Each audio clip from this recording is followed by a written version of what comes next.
Hello students, welcome to our channel Live Education Pundri. Today we will discuss about the topic electric field due to a point charge. पिछली video में हमने पढ़ा था electric field क्या होता है, electric field intensity क्या होती है। ठीक है, इलेक्ट्रिक फील्ड इंटेंसिटी क्या होती है? Force per unit charge. Intensity कितनी स्ट्रेंथ है उसकी, मीन्स किस पॉइंट पर कितनी वैल्यू होगी उसकी। ठीक है, मीन्स अगर तुम चार्ज के पास में देखोगे तो इलेक्ट्रिक फील्ड ज्यादा आएगी, मीन्स फोर्स ज्यादा लगाएगा। अगर दूर रखोगे तो उसको इलेक्ट्रिक फील्ड की वैल्यू कम आएगी। तो वही हमने पढ़ना है इसके अंदर कि क्या है electric field intensity due to a point charge. जैसे हमने फोर्स का फॉर्मूला डिराइव किया था 1/4πε0 q1 q2 divide by r square, वैसे ही हमें इलेक्ट्रिक फील्ड का भी एक नया फॉर्मूला निकालना है। ठीक है, वो आएगा किस फॉर्म में? 1/4πε0 q बाय r स्क्वायर। ठीक है, इसी फॉर्म में एक फॉर्मूला डिराइव करना है। ठीक है, तो ये तो जनरल फॉर्मूला है फोर्स पर यूनिट चार्ज जो इलेक्ट्रिक फील्ड इंटेंसिटी को रिप्रेजेंट करता है, बट हमें एक दूसरा फॉर्मूला निकालना है, वो निकालेंगे with the help of this formula.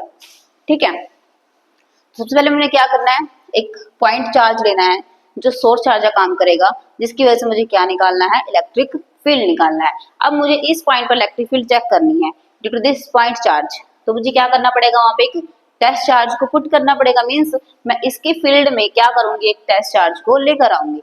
तो ये जो सोर्स चार्ज है इसके ऊपर क्या करेगा? फोर्स लगाएगा, रिपेल करेगा इसको। यही पॉजिटिव है, यही पॉजिटिव है, तो पॉजिटिव पॉजिटिव चार्ज रिपेल करेंगे। ये लगाएगा इसके ऊपर फोर्स, क्योंकि ये बड़ा चार्ज है एज कम्पेयर टू दिस। ठीक है, तो नेट इफेक्ट इसकी वजह से होगा, तो ये इस चार्ज को रिपेल करेगा। मीन जितना इसके ऊपर ये फोर्स लगाएगा वही फोर्स हमें क्या देगा? इसकी वैल्यू, मीन्स इसकी इलेक्ट्रिक फील्ड की इंटेंसिटी स्ट्रेंथ किस पॉइंट पर क्या है। अगर तुम पॉइंट को और दूर लेके जाओगे तो फोर्स कम लगाएगा, पास लेकर आओगे तो फोर्स ज्यादा लगाएगा। ठीक है, तो इनके बीच का डिस्टेंस है वो हमने आर मान लिया। आर को वेरी करवाओगे तो इलेक्ट्रिक फील्ड भी क्या होगा? वेरी करेगा। ठीक है, तो ये मैंने लिखा है यहाँ पे, consider a fixed point charge Q at a point O। ठीक है, O पॉइंट पर रखा है, and let Q naught be the test charge placed in free space at distance R। और Q नॉट कहाँ रखा है हमने? डिस्टेंस R पर रखा है from O in the electric field of the charge Q। ठीक है, तो इसके ऊपर क्या होगा? एक फोर्स लगाएगा, कौन? ये सोर्स चार्ज। तो वही फोर्स निकाला है हमने ड्यू टू कूलम्स लॉ। क्या है? F1/4πε0 Q not divide by R square, और साथ में R यूनिट वेक्टर है जो किसको रिप्रेजेंट करता है? इसकी डायरेक्शन को, फोर्स की डायरेक्शन को। ठीक है, उसके बाद यहाँ पे मैंने वही लिखा है कि where R is a unit vector directed toward O2P, क्योंकि फोर्स कौन लगा रहा है? ये लगा रहा है, किस डायरेक्शन में लगा रहा है? O2P लगा रहा है। तो उसके बाद क्या है कि हमें इलेक्ट्रिक फील्ड इंटेंसिटी निकालनी है due two point charge Q। तो वही इलेक्ट्रिक फील्ड का फॉर्मूला क्या होता है? Force per unit test charge, है ना।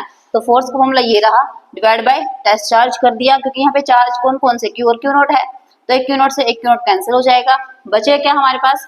1/4πε0 Q divide by R square, साथ में यूनिट वेक्टर है R जो इसकी डायरेक्शन को रिप्रेजेंट करेगा। ठीक है, तो मीन्स जो अगर मैग्नीट्यूड की बात करूं तो क्या है? 1/4πε0 Q बाय R स्क्वायर। तो मीन्स क्या है? जो इलेक्ट्रिक फील्ड है वो किस किस के ऊपर डिपेंड करता है? एक तो चार्ज के ऊपर कि चार्ज का मैग्नीट्यूड कितना है ना, जो सोर्स चार्ज है जिसकी वजह से फिल्ड निकाल रहे हैं, एक तो उसके ऊपर डिपेंड करता है, दूसरा डिस्टेंस के ऊपर डिपेंड करता है। मीन्स ये E जो है इनवर्सली प्रोपोर्शनल है किसके? R स्क्वायर के, उन दोनों के बीच के डिस्टेंस के स्क्वायर के इनवर्सली प्रोपोर्शनल है। मीन्स अगर तुम डिस्टेंस को बढ़ाओगे इलेक्ट्रिक फील्ड कम होगी, घटाओगे तो इलेक्ट्रिक फील्ड बढ़ेगी। ठीक है, वही हम समझेंगे अब ग्राफ की हेल्प से। ये रहा, ठीक है, इसमें क्या है? पहले हम निकालेंगे graph between E and R square, मतलब E जो है R स्क्वायर के साथ कैसे वेरी करता है। वही बात है, अगर तुम R को बढ़ाओगे R स्क्वायर भी बढ़ेगा, है ना। R को बढ़ा रहे हो तो R स्क्वायर भी क्या होगा? बढ़ेगा, है ना। तो बट E तो किसके इनवर्स में है? 1/R square. ये तो बढ़ रहा है बट इलेक्ट्रिक फील्ड क्या होगा? डिक्रीज होगा, है ना। तो वही चीज है, अगर तुम यहाँ पे 0 रख रहे हो R की वैल्यू 0 है तो इलेक्ट्रिक फील्ड क्या होगी? इन्फिनिटी होगी। इलेक्ट्रिक फील्ड क्या होगी? इन्फिनिटी होगी। बट जैसे तुम R की वैल्यू को बढ़ाते चले जाओगे, R की वैल्यू को बढ़ाओगे, R स्क्वायर और ज्यादा बढ़ेगा, तो R स्क्वायर तो 1/R स्क्वायर और ज्यादा घटेगा, है ना। स्क्वायर के फैक्टर से घट रहा है ना, स्क्वायर के फैक्टर से। मीन्स यहाँ पे अगर तुम 2 रखोगे, 2 का स्क्वायर 4, 1/4 0.25, तो E की वैल्यू कितनी है? 0.25। कहाँ तो इन्फिनिटी थी, कहाँ वो 0.25, एकदम से डिक्रीज हो गई। ठीक है, तो वही है कि जो E है R स्क्वायर के साथ क्या होता है? डिक्रीज होता है। इस टाइप से ग्राफ बनेगा। बट ये R जो E है 1/R स्क्वायर के साथ क्या होगा? लीनियर ग्राफ बनाता है। कैसे? जो मैंने यहाँ पे बताया है कि अगर तुम आर को, क्योंकि ये इंक्रीजिंग ऑर्डर में है, किसमें है, इंक्रीजिंग ऑर्डर, मतलब हमें 1/r² को क्या करना है, इंक्रीज, पूरे के पूरे फैक्टर को इंक्रीज करना है। तो 1/r² को अगर मुझे इंक्रीज करना है तो r² को क्या करना पड़ेगा, डिक्रीज करना पड़ेगा, r को भी डिक्रीज करना पड़ेगा, है ना। r को डिक्रीज का मतलब जो चार्ज रखा हुआ है ना, और जो टेस्ट चार्ज है दोनों के बीच का डिस्टेंस, जहां पे मुझे फाइंड करनी है इलेक्ट्रिक फील्ड, उसकी डिस्टेंस को कम करते जाना है। अगर उसकी डिस्टेंस को कम करूंगी तो 1/r² बढ़ेगा, तो इलेक्ट्रिक फील्ड भी क्या होगी, बढ़ेगी, पास आएंगे तो इलेक्ट्रिक फील्ड बढ़ेगी। तो वही चीज है, अगर तुम ये वाला 1/r² फैक्टर को इंक्रीजिंग ऑर्डर पे रखोगे तो इलेक्ट्रिक फील्ड भी इंक्रीज होगी, ठीक है। यही मैंने यहाँ पे बताया है, ये पूरा का पूरा फैक्टर इंक्रीज कर रहा है 1/r²। इसका मीनिंग r² डिक्रीज कर रहा है, r² डिक्रीज तो r भी डिक्रीज कर रहा है, r मतलब डिस्टेंस डिक्रीज कर रही है, डिस्टेंस डिक्रीज, इलेक्ट्रिक फील्ड बढ़ेगी और लीनियर ग्राफ आएगा, ठीक है। आई होप कि आपको ये टॉपिक समझ में आ गया होगा कि electric field due two point charge क्या होता है। जो मेन फॉर्मूला है हमारा क्या है, वो ये वाला 1/4πε0 q/r²।